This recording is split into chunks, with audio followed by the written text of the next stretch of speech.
श्री शिवाय नमस्तुभ्यम। श्रावण मास महात्म्य 23वां अध्याय। कृष्ण जन्माष्टमी व्रत का वर्णन। ईश्वर बोले, हे सनत कुमार, श्रावण मास में कृष्ण पक्ष की अष्टमी को वृष के चंद्रमा में अर्धरात्रि में इस प्रकार के शुभ योग में देवकी ने वसुदेव से श्री कृष्ण को जन्म दिया। भारत के पश्चिमी प्रदेशों में युगादि तिथि के अनुसार मास का नामकरण होता है। अतः श्रावण कृष्ण अष्टमी को भाद्रपद अष्टमी समझना चाहिए। सूर्य के सिंह राशि में प्रवेश करने पर इस श्रेष्ठ महोत्सव को करना चाहिए। सप्तमी के दिन अल्प आहार करें। इस दिन दंत धावन करके उपवास के नियम का पालन करें और जितेंद्रिय होकर रात में शयन करें।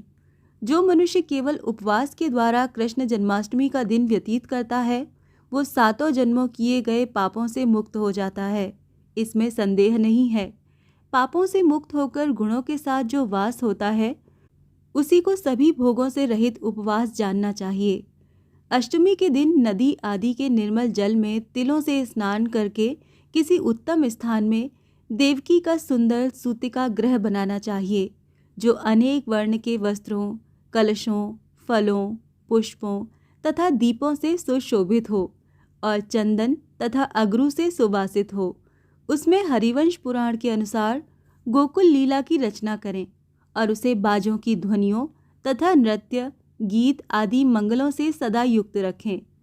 उस ग्रह के मध्य में षष्ठी देवी की प्रतिमा सहित सुवर्ण, चांदी, ताम्र, पीतल, मिट्टी, काष्ठ अथवा मणि की अनेक रंगों से लिखी हुई श्री कृष्ण की प्रतिमा स्थापित करें।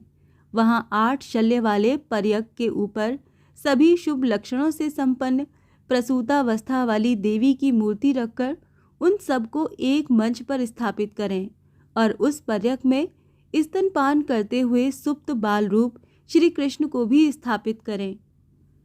उस सूतिका ग्रह में एक स्थान पर कन्या को जन्म दी हुई यशोदा को भी कृष्ण के समीप लिखें। साथ ही साथ हाथ जोड़े हुए देवताओं, यक्षों, विद्याधरों तथा अन्य देव योनियों को भी लिखें और वहीं पर खड्ग तथा ढाल धारण करके खड़े हुए वासुदेव को भी लिखें।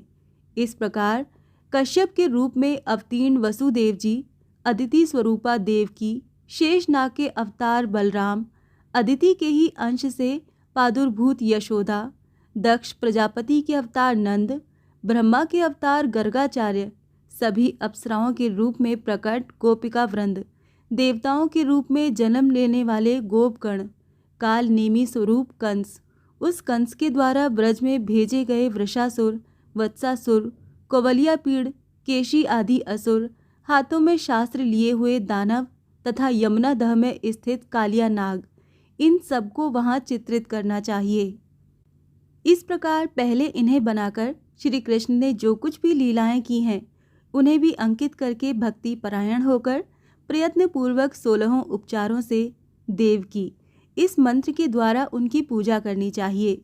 वेणु तथा वीणा की ध्वनि के द्वारा गान करते हुए प्रधान किन्नरों से निरंतर जिनकी स्तुति की जाती है, हाथों में श्रृंगारी, दर्पण, दूर्वा, दधि कलश लिए हुए किन्नर जिनकी सेवा कर रहे हैं, जो शैया के ऊपर सुंदर आसन पर भली भांति विराजमान है, जो अत्यंत प्रसन्न मुखमंडल वाली हैं तथा पुत्र से शोभायमान है, वो देवताओं की माता तथा विजया सुतसुता देवी देवकी अपने पति वासुदेव सहित सुशोभित हो रही हैं।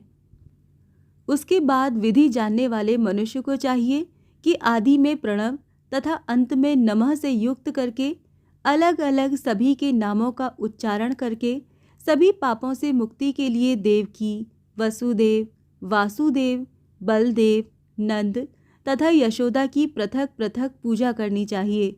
उसके बाद चंद्रमा के उदय होने पर श्री हरि का स्मरण करते हुए चंद्रमा को अर्घ्य प्रदान करें। इस प्रकार कहना चाहिए, हे क्षीर सागर से प्रादुर्भूत, हे अत्रि गोत्र में उत्पन्न, आपको नमस्कार है।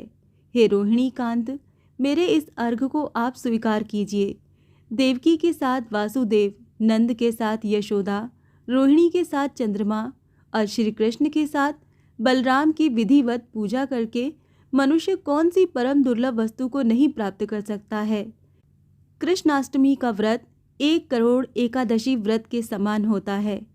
इस प्रकार से उस रात पूजन करके प्रातः नवमी तिथि को भगवती का जन्म महोत्सव वैसे ही मनाना चाहिए जैसे श्री कृष्ण का हुआ था। उसके बाद भक्ति पूर्वक ब्राह्मणों को भोजन कराना चाहिए और उन्हें जो जो अभीष्ट हो गौ, धन आदि प्रदान करना चाहिए। उस समय ये कहना चाहिए, श्री कृष्ण मेरे ऊपर प्रसन्न हो। गौ तथा ब्राह्मण का हित करने वाले आप वासुदेव को नमस्कार है। शांति हो, कल्याण हो, ऐसा कहकर उनका विसर्जन कर देना चाहिए। उसके बाद मौन होकर बंधु बांधवों के साथ भोजन करना चाहिए। इस प्रकार जो प्रत्येक वर्ष विधान पूर्वक कृष्ण तथा भगवती का जन्म महोत्सव मनाता है वो यथोक्त फल प्राप्त करता है। उसे पुत्र, संतान, आरोग्य तथा अतुल सौभाग्य प्राप्त होता है। वो इस लोक में धार्मिक बुद्धि वाला होकर मृत्यु के बाद बैकुंठ लोक को जाता है।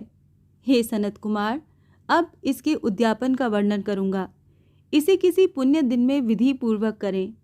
एक दिन पहले एक बार भोजन करें और रात में हृदय में विष्णु जी का स्मरण करते हुए शयन करें। इसके बाद प्रातःकाल संध्या आदि कृत्य संपन्न करके ब्राह्मण स्वास्ति वाचन कराएं और आचार्य का वरण करके ऋत्विजों की पूजा करें। इसके बाद वित्त शास्त्र से रहित होकर एक पल अथवा उसके आधे अथवा उसके भी आधे पल सुवर्ण की प्रतिमा बनवानी चाहिए और इसके बाद रचित मंडप में मंडल के भीतर ब्रह्मा आदि देवताओं की स्थापना करें। इसके बाद वहाँ तांबे अथवा मिट्टी का एक घट स्थापित करें और उसके ऊपर चांदी या बांस का एक पात्र रखें। उसमें गोविंद की प्रतिमा रखकर वस्त्र से आच्छादित करके व्यक्ति 16 उपचारों से वैदिक तथा तांत्रिक मंत्रों के द्वारा विधिवत पूजन करे। इसके बाद शंख में पुष्प, फल, चंदन तथा नारिकेल फल सहित शुद्ध जल लेकर पृथ्वी पर घुटने टेक कर ये कहते हुए देवकी सहित भगवान श्री कृष्ण को अर्घ्य प्रदान करें। कंस के वध के लिए, पृथ्वी का भार उतारने के लिए, कौरवों के विनाश के लिए तथा दैत्यों के संहार के लिए आपने अवतार लिया है। हे हरे, मेरे द्वारा प्रदत्त इस अर्घ्य को आप देवकी सहित ग्रहण करें। इसके बाद बुद्धिमान को चाहिए कि चंद्रमा को पूर्वोक्त विधि से अर्घ्य प्रदान करें। पुनः भगवान से प्रार्थना करें, हे जगन्नाथ, हे देवकी पुत्र, हे प्रभो, हे वसुदेव पुत्र, हे अनंत, आपको नमस्कार है। भवसागर से मेरी रक्षा कीजिए। इस प्रकार देवेश्वर से प्रार्थना करके रात्रि में जागरण करना चाहिए। पुनः प्रातःकाल शुद्ध जल में स्नान करके जनार्दन का पूजन खीर, तिल और घृत से मूल मंत्र के द्वारा भक्ति पूर्वक 108 आहुति देकर पुरुष सूक्त से हवन करें और पुनः इदम विष्णुर्वी चक्र में इस मंत्र से केवल घी की आहुतियाँ देनी चाहिए। पुनः पूर्णाहुति देकर तथा होम शेष संपन्न करने के अनंतर आभूषण तथा वस्त्र आदि से आचार्य की पूजा करनी चाहिए।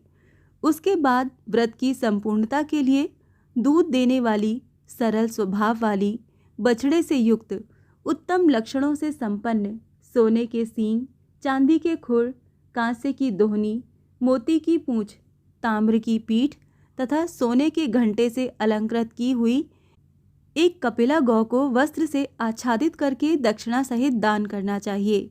इस प्रकार दान करने से व्रत संपूर्णता को प्राप्त होता है। कपिला गाय के अभाव में अन्य गाय भी दी जा सकती हैं। इसके बाद ऋषियों को यथा योग्य दक्षिणा प्रदान करें। इसके बाद 8 ब्राह्मणों को भोजन कराएं और उन्हें भी दक्षिणा दें। पुनः सावधान होकर जल से परिपूर्ण कलश ब्राह्मणों को प्रदान करें और उनसे आज्ञा लेकर अपने बंधुओं के साथ भोजन करें। हे ब्रह्मपुत्र, इस प्रकार व्रत का उद्यापन कृत्य करने पर वो बुद्धिमान मनुष्य उसी क्षण पाप रहित हो जाता है और पुत्र पौत्र से युक्त तथा धन धान्य से संपन्न होकर बहुत समय तक सुखों का उपभोग कर अंत में वैकुंठ प्राप्त करता है। इस प्रकार श्री स्कंद पुराण के अंतर्गत ईश्वर सनत कुमार संवाद में श्रावण मास महात्म्य में कृष्ण जन्माष्टमी व्रत कथन नामक 23वां अध्याय पूर्ण हुआ। श्री शिवाय नमस्तुभ्यम।